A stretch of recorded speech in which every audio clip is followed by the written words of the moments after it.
আপনি মনে করেন ছেলেটা বিদেশ, অধিকাংশ মানুষের ছেলে বিদেশ আছে, তাহলে সে টাকা রোজগার করে। এখন হে প্রত্যেক মাসে বা 2 মাসে 3 মাস পর পরই বাফেরে 20,000 30,000 টাকা দেয়। এই ছেলেটা বাফের লাগিয়া পাঠায়, বাপ মার লাগে।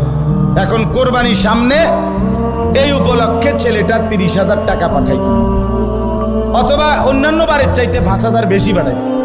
ধরেন আগে পাঠাইতো সবসময় 30,000, যেহেতু কোরবানি এই জন্য পাঠাইছে 40,000। কথার কথা 10,000 বেশি পাঠাইছে। এখন এই টাকাটা দিয়া ছেলেটার মা এবং বাপের কোরবানি করছে, বাপ মার নামে কোরবানি করছে। এখন ছেলেটা, তার কাছে তো টাকা আছে, তার তো এই শুধু 30,000 টাকা না, তার কাছে তো তার ব্যক্তিগত জমানো টাকা আছে।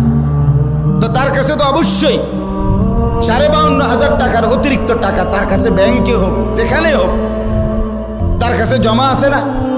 কথা বলেন না কেন?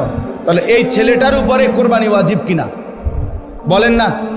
তো এখন তার যে বাংলাদেশে তার বাপ মার নামে কোরবানি হলো, দিল, তো তাদের সোয়াব হইল, ঠিক আছে, তাদের কোরবানিও হয়েছে, কিন্তু এই ছেলের কোরবানি আদায় হয়েছে নি? কথা বলেন না কেন? তো এই 10 বছর ধরে ফুলাগা বিদেশ থেকে টাকা পাঠায়, বাপমার নামে কোরবানি হয়, তার কোরবানি,